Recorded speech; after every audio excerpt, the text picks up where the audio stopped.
안녕하세요. 트렌드 코리아 톡톡 진행을 맡은 노무아입니다. 새해가 된 게 엊그제 같은데 벌써 2월의 마지막 날이 다가왔는데요. 그래도 저희 트렌드 코리아 톡톡은 2월의 마무리를 여러분과 함께 할 수 있어서 정말 기쁜 마음으로 오늘 방송 시작해보려고 합니다. 그 기쁜 마음을 가득 담아서 오늘의 첫 번째 순서인 가까이톡에 정말 특별한 게스트 두 분을 모셨는데요. 바로 시니어 모델 겸 배우 주장미 그리고 박윤경과 함께합니다. 여러분 어서 오세요. 안녕하세요. 안녕하세요.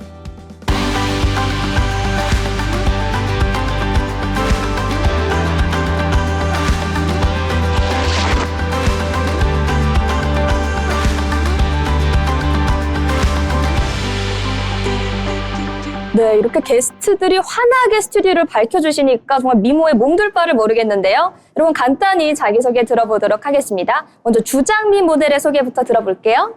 안녕하세요. 이제 배우 생활한 지 얼마 되지 않은 병아리 배우입니다. 잘 부탁드립니다. 네, 병아리 배우 주장미 씨의 자세한 이야기는 나중에 조금 들어보도록 하고요. 이번에는 박윤경 모델 겸 배우의 이야기 들어볼게요. 안녕하세요. 즐거움을 즐기고 있는 배우 겸 모델 박윤경입니다. 감사합니다. 어서 오세요. 즐거움을 주신다. 굉장히 희망찬 슬로건을 들고 오셨는데요. 아니 우리 게스트분들 의상이 어쩜 오늘 벌써 봄이 온 것 같은 그런 화사한 기운인데 마침 또 관련해서 이어서 들어볼 이야기가 있습니다. 먼저 우리 배우 겸 모델 박윤경의 이야기를 들어보자면 이제 본격적으로 시니어 모델 겸 배우로 활동하기 전에 굉장히 특이한 이력이 있으시더라고요. 어떤 일을 하셨을까요? 제가 20살쯤에 회사 직장 다닐 때 플로리스트 자격증을 딴 적이 있었어요. 그럴 때 패션쇼하고 작품 발표를 한 적이 있었어요. 근데 그때 기억이 저한테는 제 머릿속에는 아주 즐거운 기억이었거든요. 그래서 결혼을 하고 50이 넘어서 나는 50이 돼서 나 옛날에 좋았던 기억이 있는데 그런 일을 즐거운 일은 한번 있지 않을까? 즐거운 일은 없을까? 고민을 하고 있다가 회사를 다니면서 2, 3년 전부터 준비를 했었어요. 자격증도 따고 막 그러고 있다가 그러다 보니 시니어 모델이나 그런 분야에 대해서 제 눈에 보이는 거예요. 그래서 오디션장으로 먼저 갔었어요. 고민도 하지도 않았고. 그러고 나서 제가 지금 즐겁게 잘 배우도 하면서 워킹도 많이 배우고 있습니다. 그럼 모델과 배우 두 분야에서 활동을 하고 계신 거죠? 네, 배우고 있어요. 너무 즐거워요. 즐겁다고 하시는 말씀에 진심이 느껴져서 저도 너무 긍정적인 에너지를 받는 것 같습니다. 사실 요즘에 100세 시대이기 때문에 50세면 인생의 2막을 열기에 정말 충분한 시간이라고 생각을 하거든요. 딱 그 시점에서 본인이 진심으로 즐길 수 있는 일을 찾으셨다는 게 모든 시청자분들에게도 굉장히 희망찬 이야기로 다가올 것 같은데요. 그렇다면 우리 주장미 모델 겸 배우의 이야기도 들어보고 싶은데 혹시 시니어 모델에 도전하기 전에는 어떤 일을 하셨나요? 저는 모델 일 하기 전에는 화장품 회사에서 교육 강사 일을 했었어요. 강사 일을 하다가 이제 10년간 일을 쉬게 됐고 생각해보니까 20, 30대 때 친구들 따라서 뮤지컬 보러 갔을 때 되게 재밌다고 생각을 했고 친구들 앞에서 끼 부리면서 굉장히 막 이렇게 재밌게 놀았던 기억이 있어요. 특히나 그 레베카는 너무 충격적일 정도로 재밌어서 더 자주 따라했던 것 같아요. 그러고 나서 이제 50이 돼서 내가 뭐를 할까 생각을 하다가 뮤지컬 배우 아니면 배우 이런 게 머릿속에 떠오르더라고요. 그때부터 배우 생활을 결심하게 됐습니다. 그러면 과거에는 좀 다른 일을 하다가 이제 뒤늦게 하고 싶은 일을 찾으신 케이스잖아요. 네. 그러면 이 일을 하게 된 결정적인 계기나 사건이 있는지도 궁금한데요. 아까 말씀드렸던 것처럼 레베카 뮤지컬이 너무 충격적으로 재밌어서 그걸 친구들 앞에서 굉장히 많이 따라했던 것 같아요. 근데 친구들이 재밌어 하더라고요. 그래서 내가 끼가 좀 있나? 라는 생각을 하면서 배우에 도전하게 됐습니다. 그러면 구체적으로 몇 살 때 몇 년 전에 도전을 하셨는지도 물어봐도 될까요? 도전한 거는 사실 얼마 되지 않아요. 그 전에는 용기가 없어서 친구들 앞에서만 제 모습을 보여주다가 이제 1년이 되지 않은 것 같습니다. 여러분 요즘에 덕업일치라는 말이 있습니다. 내가 덕질을 하는 너무 즐거운 취미와 나의 직업이 일치할 때 그게 바로 행복의 기본 요건이다 이런 용어가 있는데요. 오늘 스튜디오를 찾아오신 두 시니어 모델분들, 바로 이 덕업일치의 길을 너무 잘 걷고 계신 것 같습니다. 그런데 궁금한 점이 아무리 인생 이막에서 향하는 새로운 도전이라고 해도 이제 새로운 도전을 할 때 겪는 어려움이 있잖아요. 우리 박윤경 모델의 경우에 이 일을 하면서 힘들었던 점 그런 게 좀 있을까요? 제가 시작한 지 별로 되지 않아서 긴장감인 것 같아요. 그게 먼저. 긴장감이 있으니까 그거에 대해서 집중을 하고 하려고 하니까. 지금도 좀 긴장되시나요, 혹시? 너무 떨려요. 그런데 저는 처음에는 두 분이 긴장하고 계신다고는 전혀 생각을 못한 게 시니어 모델 겸 배우시잖아요. 그래서 약간 컨셉이 약간 단아하고 수줍고 이런 컨셉이신 줄 알았지 긴장한 거는 티가 안 내시니까 걱정 안 하셔도 될 것 같고요. 너무 감사합니다. 긴장감, 사실 저도 경력이 그렇게 긴 편은 아니라 충분히 공감하는 부분입니다. 그런데 그러면 작품 활동이나 모델 일을 하실 때 긴장감을 극복하는 본인만의 루틴도 좀 있으실까요? 그러기 전에 제가 먼저 심호흡을 하고, 그렇게 시작하고, 오늘 좀 즐겨보자. 그 생각에 먼저 시작을 합니다. 우리 박윤경 모델 오늘 꼭 즐기고 저희 트렌드 코리아 톡톡 시청자분들께도 즐거움을 전해주시면 너무 좋을 것 같은데요. 그렇다면 주정미 모델의 이야기도 궁금합니다. 이 일을 하면서 가장 힘들게 겪었던 어려움 이런 게 좀 있으실까요? 어려움이라고 하기는 아직 얼마 안 돼서 엄살을 부리면 안 되는데 사실 체력적인 어려움이 있더라고요. 막 한겨울에 베트남 씬 찍고 이랬을 때 너무 추웠고요. 연기 초반에는 머릿속은 이미 저는 대종상감이에요. 근데 입은 버벅대고 있는 거죠. 이런 게 좀 힘들었습니다. 그러면 반대로 이 일을 하면서 내가 정말 좋은 선택을 했구나. 내 길은 이게 맞구나. 이렇게 느꼈던 순간도 있으실까요? 사실 처음 제가 프로필 사진 찍으러 갈 때 내가 정말 이제 배우로서 첫 발을 내딛는구나 라는 생각에 좀 묘하고 벅찬 느낌도 들었는데 좀 더 솔직히 말하면 첫 입금됐을 때 내가 이렇게 돈을 받을 정도로 내 가치를 인정받는구나 라는 생각에 뿌듯한 느낌이 들었습니다. 아무래도 치료 중에 치료는 역시 금융치료죠. 그렇죠. 맞습니다. 정말 솔직하고 당연한 대답을 해주셨는데요. 저 또한 그 금융치료를 받을 때 의욕이 나는 만큼 정말 명쾌한 답변이었던 것 같습니다. 그다음에 또 궁금한 게 우리 박윤경 배우의 경우에는 아까는 긴장감이 조금 힘든 부분이라고 하셨잖아요. 반대로 이럴 때만큼은 내가 이 길을 선택하길 잘했다 이런 순간이 있으실까요? 제가 직장을 다니면서 이걸 시작했거든요. 하면서 제가 연차를 써가면서 수원에서 서울로 수업 다니면서 수업을 받으러 다니면서도 그게 그렇게 피곤하지가 않았었어요.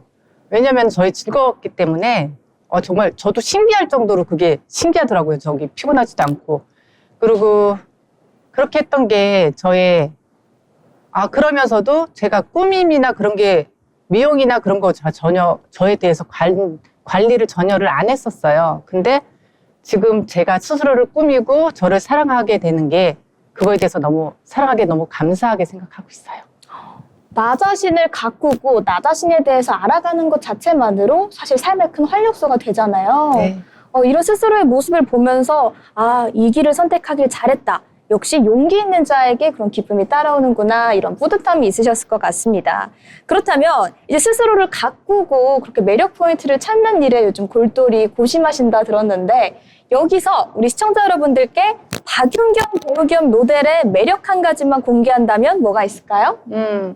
저는 그게 좀 거창하다는 것보다 저는 노력과 도전인 것 같아요. 솔직히 저는 무엇을 배울 때 습득력이 좀 떨어지긴 해요. 그렇지만 저는 꾸준한 노력을 하면서 안 되면 계속 반복을 하면 그는 제 것이 되더라고요. 그래서 정말 나도 이거 할 수 있구나 그 생각이 들더라고요. 맨 처음에는 너무 안 됐어요. 연기도 너무 어렵고 모델 워킹도 다른 분들은 되게 빨리 끝나지만 저는 2번, 3번 더 반복을 여러 많이 했었어요. 그러니까 그게 제 것이 되더라고요. 연기도 정말 어머 이렇게 나도 되는 거구나. 너무 감동이었어요. 정말 저만이 아니라 모든 분들은 다 그렇게 노력만 하시면 뭐든지 다 할 수 있으세요. 너무 즐거워요. 그래서 매력이라고 하면 사실 어떤 분들은 본인만의 톡톡 튀는 분 아니면 내가만이 가지고 있는 개성을 얘기를 하시는데 사실 정말 중요한 대답을 해주신 것 같습니다. 내가 갖고 있는 매력의 원천은 바로 꾸준함과 성실함이다. 그런데 사실 매일매일 무엇인가를 조금씩 하는 게 굉장히 어려운 일이잖아요. 그런 태도를 갖고 계셨기 때문에 이 인생 2막을 성공적으로 전환하실 수 있었던 게 아닐지 이런 생각이 드는 것 같은데요. 그러면 또 궁금한 점이 우리 주장미 모델의 경우에는 나만의 매력 포인트 한 가지를 뽑아본다면 어떤 게 있을까요? 한 가지만 뽑아야 되나요? 3가지 뽑으셔도 됩니다. 사실 저는 춤도 좀 예쁘게 추고요. 수영도 하고 서핑도 하고 피아노 연주도 좀 하고 있어요. 그래서 저처럼 이렇게 다양한 활동을 할 수 있는 에너지, 이런 건강한 아름다움이 저의 매력이라고 생각합니다. 네, 우리 병아리 모델 주장미가 갖고 있는 건강한 에너지와 아름다움, 지금 시청자 여러분들에게도 그대로 전해지면서 정말 즐거운 2월의 마지막 날이 되고 있다 이런 생각이 드는데요. 그렇다면 두 분께 궁금한 점이 있습니다. 2월이 끝나가고 있긴 하지만 그래도 아직은 새해 기간이잖아요, 저희가. 올해 꼭 이루고 싶은 목표나 도전 이런 게 좀 있으실까요? 일단은 저는 무조건 열심히 할 계획이고요. 전 국민 3대 목표 있잖아요. 저도 그거 가지고 있습니다. 영어 공부하기, 다이어트 하기, 운동 꾸준히 하기. 그런데 이렇게 실력과 체력을 쌓음에 동시에 1년 뒤에 저를 봤을 때 확실히 성장했다. 이런 말을 듣는 게 저의 목표입니다. 운동, 다이어트, 영어라고 하셨잖아요. 네. 정확히 저의 작년 새해 3대 목표와 똑같은데 저는 그 3개 중에 한 개도 이루지를 못했습니다. 우리 주장미 모델의 경우에는 이제 저의 바톤을 이어받아서 꼭 3가지 달성하시기를 저희가 진심으로 응원하고요. 아마 이 방송을 보고 계신 시청자분들께서도 나랑 목표가 똑같은데 이런 분들이 있으실 것 같긴 해요. 우리 주장미 모델의 기운을 받아서 다 같이 화이팅하면 좋을 것 같습니다. 그렇다면 박윤경 모델의 경우에는 올해 꼭 이루고 싶은 새해 목표가 있으실까요? 저는 요즘 들어서 좀 워킹에 대해서 더 자세히 배우고 있어요. 그래서 3월에 지금 패션쇼도 잡혀 있고요. 그리고 연기도 더 자세히 배우고 있어요. 그래서 많이 늘었다는 말도 들어서 너무 칭찬받고 있어서 너무 좋고요. 드라마나 영화나 연극은 어렵지만 그래도 더 도전해보고 싶어요. 꾸준함과 성실함을 바탕으로 드라마, 영화, 그리고 연극까지 그 무대를 넓혀갈 것 같은 우리 박윤경 모델의 미래가 진심으로 기대됩니다. 그리고 여러분께 궁금한 점이 모델 겸 배우, 배우 겸 모델 이렇게 소개를 해드렸잖아요. 근데 이 2개의 영역이 혼합이 되어 있는 경우는 많은데 그래도 둘 중에 하나만 꼽자면 나는 아직은 이 분야가 재밌는 것 같다 이런 게 있으실까요? 전 연기예요. 연기요? 연기가 너무 재밌어요. 연기의 매력이 뭔가요? 이게 제가 딴 사람에 대가는 거잖아요. 그쵸. 대보는 거잖아요. 너무너무 재밌어요. 정말 아실 거예요. 장미님도 아실 거예요. 연기 배우시면. 그게 저는 숫기도 엄청 많고 그랬던 사람이 정말 자신감. 정말 그것도 연기는 정말 다들 배워보셨으면 좋겠어요. 정말 너무 재밌어요. 다른 사람의 인생을 대신 살아볼 수 있는 살아보는 거. 기회잖아요. 맞아요. 정말 매력적인 직업인 것 같습니다. 네. 좀 인생에 권태기 없이 이렇게 쭉쭉 도파민을 느끼면서 살 수 있을 것 같다 이런 생각도 드는데 그렇다면 우리 주장미 모델의 경우에는 어떤 분야가 지금 제일 재밌으신가요? 저는 일단 지금 배우 일을 주로 하고 있기 때문에 배우 일이 가장 재미있습니다. 그러면 배우 일 중에 어떤 장르를 즐기시나요? 로맨틱 코미디를 자주 보고 있어요. 저는 그 로맨틱 코미디에서 약간 그런 자기의 강한 사람 내지는 코미디 그런 역할을 하는 그런 분들 보면 나도 잘할 수 있을 것 같은데 이런 생각을 하곤 합니다. 이미 이름부터가 로맨스 코미디에 최적화되지 않았나. 주장미, 범상치 않은 이름이기 때문에 제가 봤을 땐 금잔디보다 좀 파급력이 있는 것 같거든요. 네, 우리 주장미 배우 좋아하는 로맨스 코미디 장르에 꼭 출연할 수 있기를 저희도 진심으로 응원하겠습니다. 그렇다면 궁금한 게 첫 촬영이나 첫 무대를 떠올린다면 그때 어떤 감정이 드셨나요? 저 첫 촬영할 때 생각하면 아마 남자분들 이등병 때 생각하면 될 것 같아요. 네, 오른쪽 팔다리가 같이 나가는 그런 느낌. 나 혼자만 바보 된 것 같고 막 되게 외롭고 그리고 심장이 정말 너무 많이 뛰어서 저 진짜 건강검진을 심각하게 그 정도로요? 했습니다. 네. 근데 궁금한 게 첫 촬영 때는 그렇게 떨리고 두근두근 됐었지만 일을 좀 하시다 보면서 그 시니어 배우, 시니어 모델만이 가지는 강점이 분명히 있을 것 같거든요. 어떤 게 있으셨을까요? 네, 시니어 배우라고 하면 아무래도 그런 삶의 경험이 있다 보니 거기에 나오는 뻔뻔함, 좋은 의미로요. 그런 것들이 있어서 그런지 뭐 이 나이에 뭐라는 생각 때문에 긴장도 좀 덜하고 연기 표현도 편안하게 할 수 있습니다. 어떻게 보면 연륜이 있다 이렇게 표현할 수 있을 것 같은데 그럼 우리 박윤경 모델의 경우에도 궁금합니다. 처음으로 일을 시작했던 그 순간의 감정이 기억나실까요? 저는 즐거움과 고마움이었어요. 제가 첫 촬영이 타 방송 얘기해도 돼요? 네, 그럼요. 네, TVN 슈퍼푸드의 흠에 192화 출연을 했었어요. 근데 처음에 작가님하고 PD님하고 감독님을 뵀었는데 엄청 긴장을 했는데도 쉽게 잘 리더를 해주시니까 저도 6시간 촬영하면서 전혀 힘들지 않았었어요. 그래서 나 이거 못할 것 같다는 생각이 들었는데 네. 나도 해냈다. 그거 고마움에 저도 지금까지 하고 있어요. 그래서 너무 감사하게 생각하고 있습니다. 첫 시작이 좋았기 때문에 그 원동력이 꾸준히 이어질 수가 있었던 것 같은데요. 네. 그러면 첫 촬영에서는 어떤 역할이셨는지가 궁금하거든요. 그때 슈퍼푸드여서 제가 좀 병력이 좀 있었어요. 시력이 좀 안 좋아서 네. 네, 그거에 대해서 나중에 시력이 많이 좋아지니까 그거에 개선이 된 거에 대해서 촬영을 했었거든요. 그래서 너무 즐거운 촬영이었어요. 약간 진솔된 이야기와 함께해서 더 진심이 잘 전달될 수 있었던 정말 의미 있는 첫 촬영이었던 것 같습니다. 그러면 반대로 박윤경 모델이 처음에는 그렇게 떨렸지만 시니어 모델로서 내가 가지는 강점은 이거다 이런 부분이 있으실까요? 솔직히 아직 긴장을 너무 많이 해요. 그래서 머리가 하얘져서 정말 많이 하얘져서 네. 그래서 근데 그 예전보다 제가 많이 개선이 된 게 많이 성장을 했다 그 생각이 들어요. 제가 옆에서 보면서 느끼는 시니어 모델 박윤경의 강점 하나 말씀드려도 될까요? 네. 아까 꾸준함과 성실함이라고 하셨잖아요. 그런데 어린 배우들이 가지는 꾸준함과 우리 시니어 모델인 박윤경 배우가 가지는 꾸준함은 그 점도와 깊이가 다르다는 생각이 듭니다. 아무래도 그 꾸준함이 이어져 왔던 강도가 다르기 때문인데요. 그만큼 조금 더 밀도 있고 깊은 수준으로 뭐든 받아들일 수 있는 매력이 우리 박윤경 모델의 강점이 아닐까라는 생각을 저만의 생각을 좀 전해봅니다. 감사합니다. 아무래도 나이에서 나오는 자연스러운 삶의 경험 이런 것들이 두 분의 매력을 극대화해 주시는 것 같은데요. 궁금한 게 있습니다. 긴장을 많이 한다 하셨는데 촬영이나 무대 전에 나를 안정시키는 좀 루틴이 있으실까요? 저는 몸이 자꾸 굳는 거를 방지하기 위해서 어깨를 좀 많이 풀어주는 편이에요. 어깨도 풀고 고개도 45도로 이렇게 해서 몸이 풀리면 마음도 좀 안정되는 느낌이 들어요. 몸이 풀리면 마음도 안정이 된다. 저도 좀 참고할 만한 좋은 루틴인 것 같은데요. 그럼 박윤경 모델은 어떤 루틴이 있을까요? 저도 들어가기 전에 심호흡을 하고 들어가요.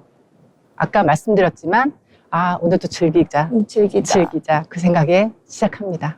네, 그러면 그 루틴이 방금 저희가 배웠지 않습니까? 어깨 풀고 심호흡하고 이제 카메라를 바라보고 항상 나를 응원하고 지지해주는 가족들에게 한마디씩 보내볼까요? 먼저 주장미 모델부터 해보겠습니다. 제가 사랑하는 가족, 남편에게 얘기하겠습니다. 남편아, 열심히 잘할게. 지금은 통장 돈을 사실 조금 올려서 얘기하고 있어. 1년 뒤에는 조금 낮춰서 얘기해 보도록 할게. 사랑해. 말이 씨가 된단 말이 있는 것처럼 그 소원이 꼭 이루어지길 응원하고요. 우리 박윤경 모델에도 한번 메시지 전해볼게요. 남편아. 제가 이거를 할 때 뭐라고 얘기를 안 해준 거, 왜 무뚝뚝하시거든요, 그분이. 그래서 말을 안 하고 내가 연기 배우러 가고 뭐를 하고 촬영하러 가도 아무 말 안 하고 그냥 지켜봐 주는 거.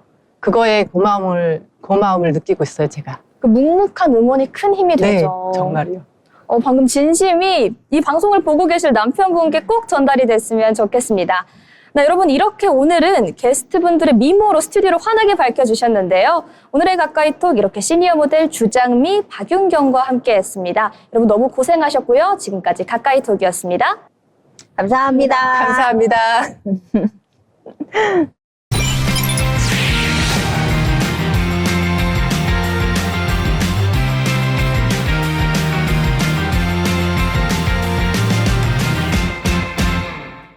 이번 시간은 한 주간의 경제 이슈를 톡톡 짚어드리는 편지혜 기자의 경제톡톡 시간입니다. 오늘도 편지혜 기자와 함께합니다. 어서 오세요. 네, 안녕하세요.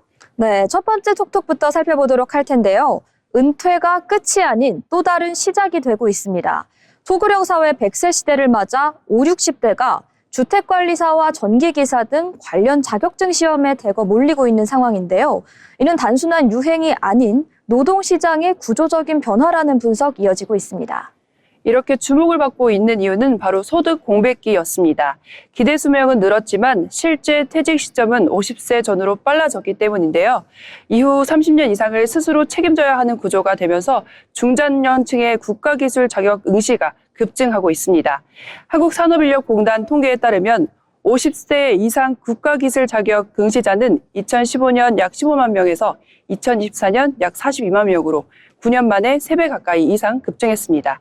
60세 이상은 같은 기간 5배 가까이 늘었습니다. 관련 자격증에 집중이 되고 있는 상황이라고 하는데요. 특히 어떤 종류의 자격증에 사람들이 몰리고 있을까요? 주택관리사와 전기기사, 그리고 전기기능사 등이었습니다. 주택관리사 합격자 가운데 50대 이상 비중은 2020년 59.6%에서 2025년 72.4%로 상승했습니다. 전기 분야 자격증의 경우 50대와 60대 합격자가 연간 10,000명에 육박했습니다. 그렇다면 기술 자격증으로 쏠리는 이유는 무엇일까요? 네, 첫 번째 이유는 안정성이었습니다. 전기기능사는 월 평균 약 260만 원, 전기기사는 약 290만 원 수준이었습니다. 또 두 번째는 인공지능의 확산이었습니다. 사무직 업무가 빠르게 자동화가 되면서 공공기관이나 금융권 출신 퇴직자들도 기술 분야로 이동하고 있기 때문입니다. 세 번째로는 추가 자격증 취득 시 월 30만 원에서 50만 원가량의 임금 상승이 가능하다는 점입니다. 아무래도 AI의 등장 등으로 특이점이 도래하는 시대라는 헤드라인이 많아졌습니다. 이 같은 현상에 따라서 이 같은 변화 역시 일시적인 열풍으로 보긴 어려울 것 같은데요. 그렇습니다. 기대 수명은 늘어나는데 실질 정년은 짧아지고 있습니다. 은퇴 후 노동이 선택이 아니라 필수가 되는 구조 속에서 자격증 취득은 가장 현실적인 대응 전략이 되고 있습니다. 전문가들은 이러한 현상을 2차 노동시장 진입이라고 보고 있습니다. 결국 제도적인 대응 역시 필수적으로 따라와야 될 것 같습니다. 네, 맞습니다. 정년제도와 재교육 시스템, 그리고 중장년 맞춤형 일자리 정책이 함께 논의되지 않으면 개인의 노력만으로는 한계가 있을 수도 있다는 점입니다. 초고령 사회에서 노동의 개념 자체가 바뀌고 있다는 점을 정책에 따라가야 할 시점입니다. 네, 이렇게 50대, 60대의 자격증 열풍과 함께 우리 사회의 노동구조 변화를 짚어봤는데요. 다음 톡톡은 전라도 쪽으로 이동해 보도록 하겠습니다. 전라북도 무주군이 전 국민에게 연 80만 원을 지원하겠다는 정책을 밝혔습니다. 기본소득 실험이라고 볼 수 있는데 왜 지방에서 이런 정책이 먼저 나올까요? 네, 무주군은 인구 감소와 고령화가 빠르게 진행되고 있는 지역입니다. 사람이 줄면 학교, 병원, 상권이 함께 약해지게 되는데요. 이번 정책은 소득 재분배 차원이라기보다는 지역 안에서 소비를 유지하고 주민 일탈을 막기 위한 시도라고 설명하고 있습니다. 단순한 소득의 재분배가 아닌 이러한 배경을 갖고 있기 때문에 현금이 아닌 지역화폐로 지급하는 게 그 이유일 것 같은데요. 네, 맞습니다. 현금으로 주면 다른 지역에서 소비될 가능성이 높습니다. 하지만 지역화폐는 지역 안에서만 사용이 가능하기 때문입니다. 또 사용기한을 90일로 둔 것은 소비를 빠르게 돌리겠다는 의도로 해석됩니다. 이 같은 게 무주군만의 사례는 아닌 것 같습니다. 네, 일부 지자체는 청년 기본소득이나 농민 기본소득 형태로 현금성 지원을 시행해왔고 정부도 농어촌 기본소득 시범 사업을 진행 중입니다. 공통점은 지방을 유지하기 위해 직접 소득을 지원하는 방식이 늘고 있다는 점입니다. 그렇다면 위험 요소는 없는 상황일까요? 네, 다양한 측면에서 우려가 나오고는 있지만 대표적인 두 가지만 살펴보면요. 첫 번째로는 재정 지속 가능성입니다. 군 단위 예산으로 장기간 유지할 수가 있느냐가 관건입니다. 또 두 번째로는 실제 인구 유입 효과가 얼마나 될지가 미지수입니다. 연 80만 원이 정착을 결정할 만큼 충분한 유인책인지 검증이 필요한 시점입니다. 그런데 이 기본소득 이야기는 글로벌적인 차원에서도 계속 나오고 있는 이야기입니다. 네, 맞습니다. 지방 정책과는 맥락이 좀 다르기는 하지만 세계적으로도 기본소득 논의는 이어지고 있습니다. 예를 들어 일론 머스크는 로봇과 AI가 인간의 노동을 상당 부분 대신하게 된다면 인간의 노동 시간은 줄어들 수가 있고 기계가 만들어낸 부를 어떻게 나눌 것인지 고민해야 한다고 언급한 바가 있습니다. 또 샘 얼트만 역시 AI가 생산성을 크게 올리면 인간이 반드시 장시간 일하지 않아도 되는 구조가 만들어질 수 있다고 말해왔습니다. 즉 기본소득은 단지 위기 대응책으로만 논의되는 것이 아니라 노동의 형태가 바뀌는 미래에 대한 하나의 가능성으로도 거론되고 있습니다.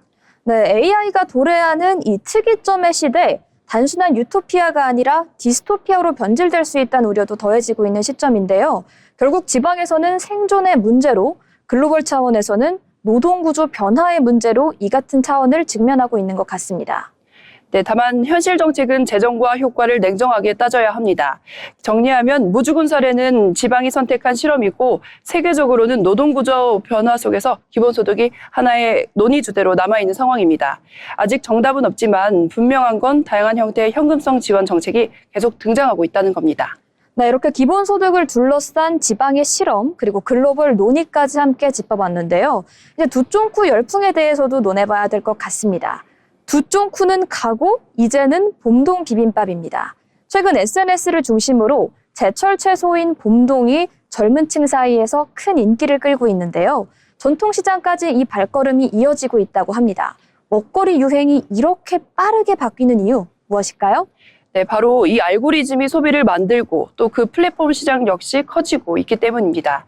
그리고 또 그 흐름 속에서 농산물도 이제는 플랫폼 경쟁 속에 영향을 직접 받는 시대가 왔다는 건데요. 먼저 이전 유행이었던 두바이 쫀득쿠키 사례를 보면 이해가 쉽겠습니다. 두바이 쫀득쿠키는 3초 안에 시선을 붙잡는 장면이 반복 노출되면서 폭발적으로 확산이 됐고 인기 소비로 이어졌습니다. 아무래도 실질적인 맛보다는 보여지는 장면이 소비를 부추긴 것 같은데요. 네, 쇼폰 플랫폼에서는 시각적 자극이 강한 콘텐츠가 빠르게 확산이 됩니다. 두쫑쿠는 단면이 갈라지는 순간 자체가 콘텐츠였습니다. 소비자는 단순히 먹는 것을 넘어서 직접 만들어 인증하고 싶다는 욕구를 느꼈고 이것이 구매로 이어졌습니다. 그런데 최근 이 봄동 비빔밥은 그 유행이 조금 다르게 해석되고 있습니다. 이번에는 굉장히 이례적으로 제철 채소가 그 주인공이 됐습니다. 그렇습니다. 이번에는 비주얼 대신에 건강함과 가성비가 키워드였습니다. 최근 SNS에서는 봄동을 가득 넣고 고추장과 참기름을 넣어 비비는 영상이 빠르게 확산되고 있습니다. 꽃처럼 펼쳐진 모양과 초록빛 색감이 화면에 잘 담기고 간단한 건강식이라는 메시지가 결합이 되면서 젊은 층의 관심을 끌어올렸습니다. 특히 2008년 방영된 1박 2일에서는 강호동 씨가 봄동 비빔밥을 맛있게 먹는 장면이 최근 쇼폰 플랫폼을 통해 재확산이 되면서 하나의 밈처럼 소비되고 있습니다. 과거 콘텐츠가 알고리즘을 타고 현재 수요를 만들어낸 사례입니다. 이 같은 배경이 있기 때문에 봄동이 최근 밈으로 떠오른 것 같은데요. 아무래도 가격도 빼놓을 수 없는 요인 같습니다. 네, 바로 그 부분이 확산 속도에 굉장히 큰 영향을 또 줬습니다. 봄동은 현재 전통시장 기준의 한 단에 2,000원에서 3,000원대에 구매가 가능합니다. 외식 물가와 디저트 가격이 크게 오른 상황에서 몇천 원으로 한 끼를 해결할 수 있다는 점이 젊은 층에게 매력적으로 작용하고 있습니다. 두쫑쿠처럼 부담스러운 가격과 구매하기 힘든 디저트와 달리 봄동은 비교적 적은 비용으로 트렌드 소비에 참여할 수가 있습니다. 즉 보여주기 소비에서 가성비 체험 소비로 흐름이 이동하고 있다는 점입니다. 네, 식품 소비의 흐름이 굉장히 빠르게 변하고 있다는 느낌 받을 수 있는데요.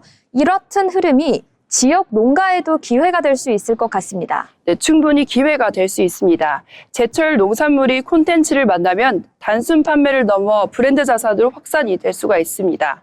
지자체나 농가, 그리고 레시피 콘텐츠 제작, 그리고 온라인 직거래 연계, 지역 스토리텔링을 병행한다면 일시적인 유행을 넘어 장기 수요로 연결될 가능성도 있습니다. 농산물도 이제는 스토리와 콘텐츠를 함께 파는 시대라고 볼 수 있습니다. 네, 다만 유행이 빠른 만큼 관리도 어려울 것 같은데요. 그렇습니다. 알고리즘 기반 소비는 확산 속도가 빠른 만큼 변동성도 큽니다. 수요 급증에 맞춰 공급을 무리하게 늘리면 가격 변동 위험이 생길 수가 있습니다. 따라서 생산성과 유통관리 전략이 함께 필요합니다. 결국 이번 봄동 열풍은 단순한 먹거리 유행을 넘어 플랫폼 경제가 우리의 장바구니까지 바꾸고 있다는 점을 보여주는 사례입니다. 네, 두쫑쿠는 지나가고 제철 채소가 트렌드로 올라서는 시대입니다. 알고리즘이 소비를 만드는 구조까지 흥미롭게 짚어봤는데요. 이번 주에도 이렇게 다양한 이슈에 숨겨진 배경을 편지의 기자와 함께 짚어봤습니다. 지금까지 편지의 기자의 경제톡톡이었습니다.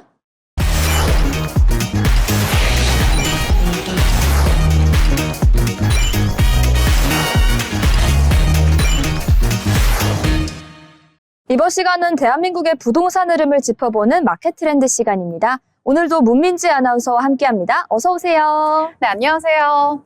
네.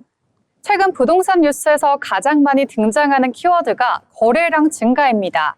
그래서 거래량 회복세, 그리고 바닥 통과 신호, 매수 심리 개선, 이 키워드가 정말 많이 등장하는데요. 하지만 숫자가 정말 시장의 회복을 의미하는 걸까요? 바로 오늘은 거래량이라는 숫자를 통해서 지금 시장의 위치를 파악해 보도록 하겠습니다. 네, 최근 부동산 관련 뉴스의 헤드라인을 살펴보면 정말 이 거래량이라는 키워드를 빼놓을 수가 없었던 것 같은데요. 요즘에 특히 이 거래량에 대한 언급이 늘어난 이유가 궁금합니다. 네, 시장이 요즘에 가격이 크게 오르지도 그렇다고 가격이 크게 떨어지지도 않는 정체된 구간에 있는데요. 그렇기 때문에 가장 많은 변화를 보여주는 지표가 거래량입니다. 가격은 늦게 반응하지만 거래량은 심리 변화를 먼저 반영합니다. 그래서 시장의 초기 신호로 자주 언급이 된다라는 거죠.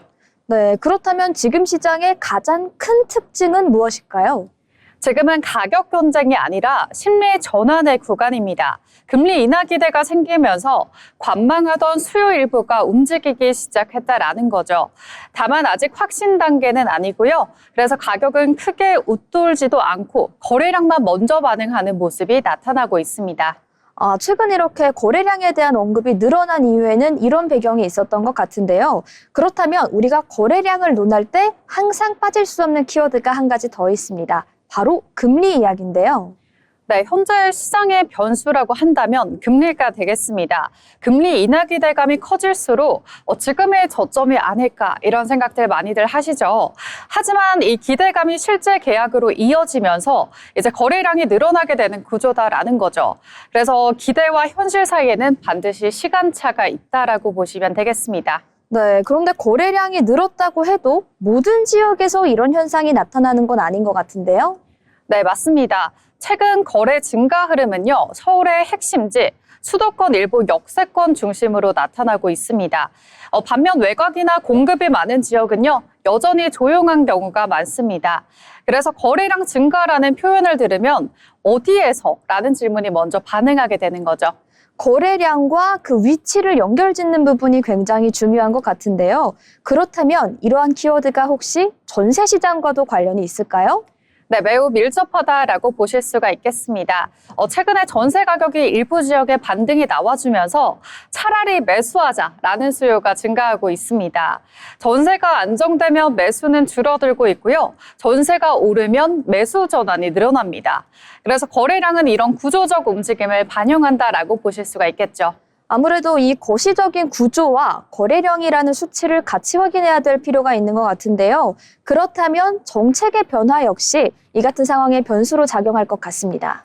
네, 맞습니다. 대출 규제 완화와 그리고 특례 보금자리론, 그리고 성약제도 변화 등과 같이 정책은 수요를 움직이는 중요한 요소가 되고 있습니다. 최근에 일부 규제 완화가 거래량 증가에 영향을 주고 있습니다. 하지만 이런 정책은요, 속도가 아닌 방향을 봐야 될 것 같습니다.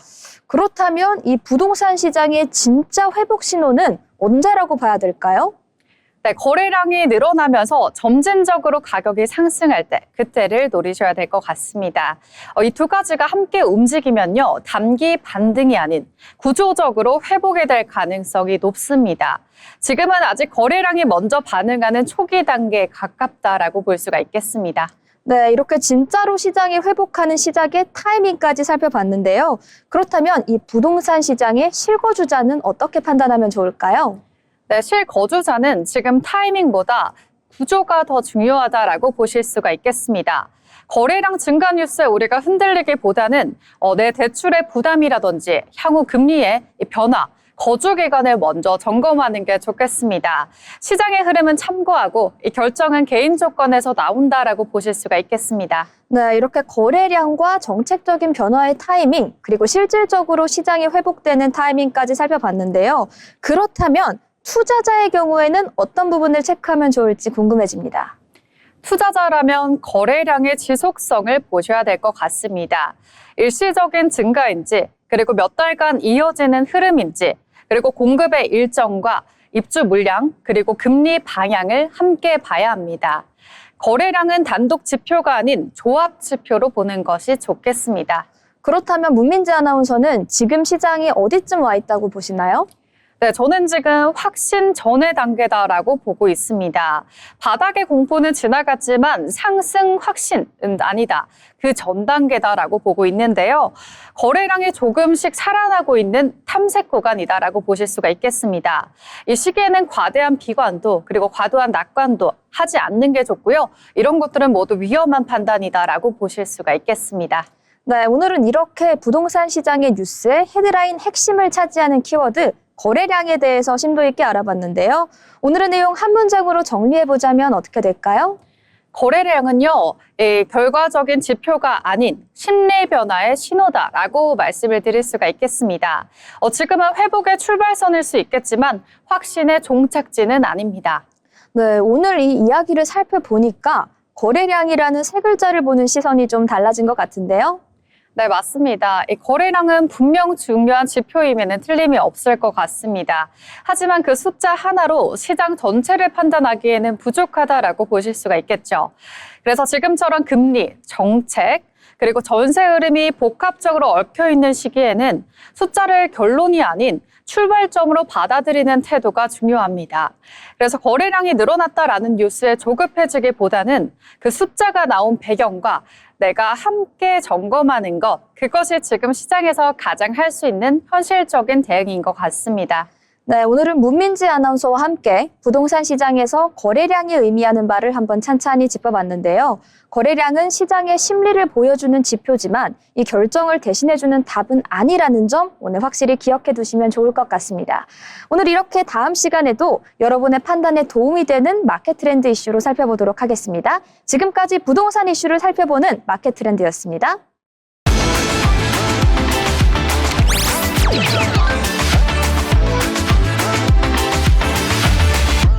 이번 시간은 주목해야 될 이슈들을 한눈에 살펴보는 트렌드 이슈 시간입니다. 오늘도 염지연 아나운서와 함께합니다. 어서 오세요. 안녕하세요. 지연 아나운서 연휴는 좀 잘 보내고 돌아왔나요? 네, 할머니 댁에 가서 떡국도 많이 먹고 또 LA 갈비도 먹으면서 가족들과 즐거운 시간 보냈습니다. 무아 아나운서도 즐거운 시간 보냈나요? 네, 저도 간만에 푹 쉬면서 정말 재충전을 하는 그런 시간들을 가졌는데요. 이렇게 저희가 푹 쉬는 연휴를 보내는 와중에도 이 세상은 복잡하게 돌아가지 않습니까? 그래서인지 오늘도 굉장히 다양한 이슈들을 준비해 오신 것 같은데요. 먼저 첫 번째 이슈부터 살펴보도록 하겠습니다. 요즘 의료 현장에서도 이 AI의 활용이 굉장해지고 있다고 하는데요. 검사부터 진단까지 이 AI를 활용해서 이상 징후를 굉장히 빠르게 포착해낸다고 합니다. 하지만 오진을 같은 상황에서는 이 책임의 소재가 불분명해지기 때문에 관련된 기준의 마련이 시급하다는 지적이 역시 나오고 있는 상황인데요. 지연 아나운서 자세한 소식 전해주시죠. 네, 기존엔 CT 촬영 등으로 일주일에서 한 달이나 걸렸던 진단과 검사가 단 2분으로 줄었습니다. 뇌졸중 의심 환자의 MRI 판독에도 AI가 활용되기 시작했는데요. 육안으로 쉽게 구분하기 어려운 미세출혈 등의 이상 징후를 AI가 포착해냅니다. 하지만 AI의 진단을 얼마나 신뢰할 수 있는지, 또 만에 하나 오진인 경우 책임은 누구에게 있는지 등에 대한 법적 기준은 아직 불분명합니다. 이와 관련해서 법정비는 물론 의료 AI에 대한 사회적 합의 등의 과정을 서둘러야 한다고 전문가들은 지적합니다.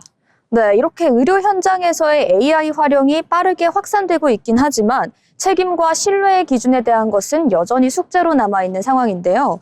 결국 핵심은 안전과 책임인 것 같습니다. 그런데 이 안전과 책임이라는 두 가지 요소는 도로 위에서도 중요하다는 생각이 드는데요. 65세 이상의 고령 운전자 사고, 잊을만 하면 정말 빠르게 뉴스에 오르내리는 것 같습니다. 이제 관련된 사고가 늘면서 고령 운전자에 대한 면허 반납 요구 논란이 커지고 있는데 지연 아나운서와 함께 이번 이슈도 한번 자세히 살펴보도록 하겠습니다. 네, 지난해 고령 운전자 교통사고 비율이 무려 21.6%로 역대 최대치를 기록했는데요. 하지만 그렇다고 운전면허에 대해서 너무 많은 제한을 가하면 고령운전자의 이동권을 제한하는 문제도 발생할 수 있겠습니다. 그렇기 때문에 이동권이라는 권리도 보호해주고 안전이라는 그런 포인트도 명백히 지켜줄 수 있는 그런 제도가 필요해 보이는데요. 네, 결국 안전과 이동권 사이의 균형이 핵심적인 포인트인 것 같은데요. 이미 해외에서는 이러한 고민을 제도적으로 풀어나가는 사례가 있다고 합니다. 네, 맞습니다. 외국 사례를 들어볼 수 있겠는데요. 먼저 일본 같은 경우는 75세 고령인 경우에 3년마다 인지기능 검사를 하고 있습니다. 그래서 의사가 인지기능이 떨어진다고 판단해보면 사실 운전면허 제어가가 취소될 수 있습니다. 또 미국 같은 경우는 주마다 다른 모습인데요.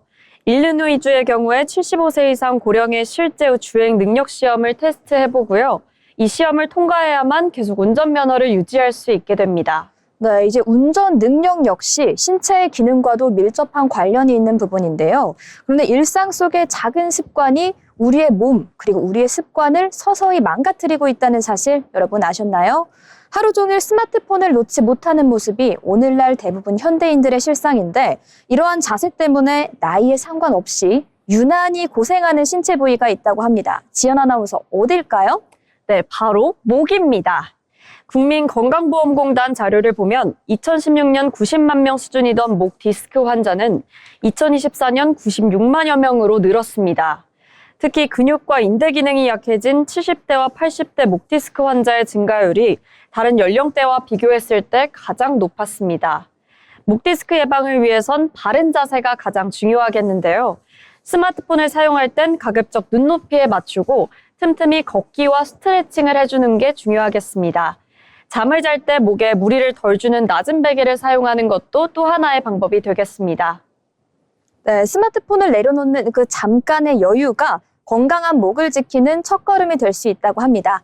여러분도 이 점을 모두 명심하시고 건강한 자세 그리고 건강한 습관 지키길 추천드리고요. 작은 자세 교정과 스트레칭이 통증을 예방하는 가장 쉬운 첫걸음입니다. 일상 속 습관을 점검하는 것 지금부터 시작해 보시는 건 어떨까요? 이상으로 오늘의 트렌드 이슈였습니다.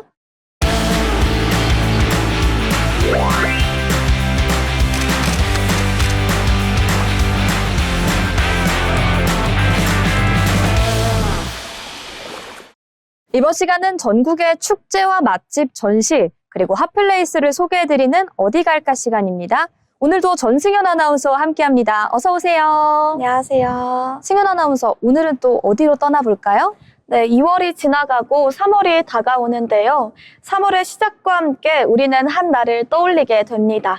100여 년 전 거리에서 울려 퍼졌던 외침은 시간이 흘러도 사라지지 않고 해마다 이맘때면 다시 우리의 기억을 두드리는데요. 1919년 3월 1일 전국에서 시작된 독립운동은 대한민국 역사의 중요한 전환점이 됐습니다. 다가오는 3.1절을 맞아 서울과 전국 곳곳에서는 그날의 의미를 되새기는 다양한 기념 행사가 열릴 예정인데요. 오늘은 그곳을 소개해드리도록 하겠습니다. 네, 3.1절 하면 가장 먼저 떠오르는 곳이 있죠. 바로 보신각의 타종 아닐까요? 네, 많은 분들이 도신각하면 제야이동을 떠올리지만 3.1절에도 의미 있는 타종 행사가 진행됩니다. 서울 종로에 위치한 보신각에서는 오는 3월 1일 정오에 3.1절 기념 타종식이 열릴 예정인데요. 이 행사에서는 독립유공자 후손과 사회 각계 대표들이 참여해 총 33회를 타종합니다. 33이라는 숫자에는 두 가지 의미가 담겨 있는데요. 하나는 불교의 33천에 고해 국태민안을 기원한다는 뜻, 그리고 또 하나는 독립선언서에 서명한 민족대표 33인을 기리는 의미입니다. 단순한 의식이 아니라 역사적 상징을 담은 타종인 셈입니다. 흔히 한국인들이 숫자 3을 좋아한다는 그런 밈 같은 게 있잖아요. 네. 그런데 이번 행사에 이렇게 숫자 3과 연관된 많은 의미가 있었는지는 저도 미처 몰랐습니다. 그리고 중앙기념식도 따로 열린다고 하는데요. 네, 중앙기념식은 보통 행정안전부 주관으로 국립중앙박물관이나 세종문화회관 등에서 오전 10시부터 거행됩니다. 또 전국 각지에서는 만세운동을 재현하는 시민참여 행사도 열리는데요. 충남 천안 아운의 장터, 서울 인사동 거리 등에서는 당시의 만세운동을 재현하는 퍼포먼스가 펼쳐질 예정입니다. 특히 올해는 VR과 AR을 활용한 디지털 독립운동 체험존도 확대될 예정입니다. 역사를 단순히 보는 것이 아니라 체험하는 방식으로 전달하려는 시도입니다. 네, E.H. 카의 명언이 있습니다. 역사는 과거와 현재의 끊임없는 대화다. 바로 이러한 말에 걸맞는 의미 있는 행사가 될 것 같은데요. 3.1절 당일에 많은 분들이 찾는 장소가 또 있죠? 네, 서울의 서대문형무소 역사관은 3.1절 당일 가장 많은 인파가 몰리는 곳 가운데 하나인데요. 근현대사의 아픔과 독립운동의 의지가 서린 상징적인 장소죠. 3월 1일 당일에는 전 관람객 무료 입장이 예정되어 있습니다. 다만 관람 인원이 제한될 수 있으니까 공식 홈페이지를 통한 온라인 사전 예약이 필요합니다. 관람 시간은 오전 9시 30분부터 오후 6시까지며 입장은 5시 30분에 마감됩니다. 3.1절 당일은 예약 경쟁이 치열하기 때문에 보통 2주 전부터 열리는 예약 일정을 미리 확인하는 것이 좋습니다. 네, 이 서대문 형무소 역사관은 많은 분들이 학교 생활을 하면서 체험학습으로도 찾았던 평소에도 의미가 있는 공간인데요. 이 3월 1일 당일에 찾으면 더욱더 특별한 의미가 있을 것 같으니까 말씀해드린 대로 미리 예약 경쟁 잘 확인하시면 좋을 것 같습니다. 그렇다면 관련된 장소 중에 천안 독립기념관도 빼놓을 수가 없을 것 같은데요. 네, 맞습니다. 충남 천안에 위치한 독립기념관은 국내 최대 규모의 독립운동 전시시설입니다. 입장료는 상시 무료이며 3.1절 당일에는 일부 부대 행사도 진행되는데요. 결의탑 앞광장에서는 대규모 만세운동 재현 행사가 열리고 독립군 체험활동도 마련됩니다. 기상 상황에 따라 변동도 가능하지만 공군 블랙이글스 에어쇼가 진행되기도 합니다. 일반 관람은 예약 없이 가능하지만 해설 프로그램이나 체험학습은 사전 신청이 유리하겠습니다. 네, 3.1절 당일에 정말 관련된 행사가 많기 때문에 역사적인 의미도 챙기고 이제 같이 간 분들과 추억도 쌓을 수 있는 좋은 기회가 될 것 같습니다. 그리고 3.1절을 맞아서 우리가 따로 실천할 수 있는 부분들도 있을 것 같은데요. 네, 3.1절은 우리나라 5대 국경일 중 하나인데요. 올바른 태극기 개양은 나라 사랑을 실천하는 가장 기본적인 방법이겠죠. 3.1절은 조의를 표하는 날이 아니기 때문에 깃봉과 깃면을 붙여 정상 개양을 해야 합니다. 또한 조기 개양이 아니라는 점도 기억하시면 좋겠습니다. 개양 시간은 오전 7시부터 오후 6시까지가 원칙이며 24시간 개양도 가능합니다. 단독주택은 대문의 중앙이나 왼쪽에, 아파트 등 공동주택은 베란다의 중앙이나 왼쪽에 개양하면 되겠습니다. 네, 다가오는 3월 1일 보신각의 종소리와 함께 태극기를 개양하며 그날의 의미를 한번 다시 되새겨보는 시간 가져보시는 건 어떨까요? 네, 오늘은 이렇게 전승현 아나운서와 함께 다가오는 3.1절을 맞아 할 수 있는 의미 있는 행사, 찾아가 보면 좋을 볼거리들을 같이 알아봤습니다. 여러분 주말 잘 마무리하시고 다가오는 3.1절 뜻깊은 마음으로 마무리하시면 좋을 것 같습니다. 지금까지 어디 갈까였습니다.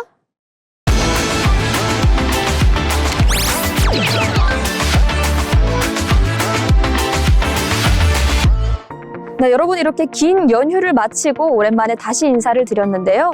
이번 주에도 정말 복잡하고 다사다난한 일들이 있었습니다. 그렇지만 저희가 전해드리는 에너지 그리고 항상 흐름을 정리해주는 트렌드까지 언제나 저희 트렌드 코리아 톡톡과 함께 하시면서 이 복잡한 시대의 흐름 지켜가시길 바랍니다. 지금까지 트렌드 코리아 톡톡 진행을 맡은 노무아였습니다. 시청해주신 여러분 고맙습니다.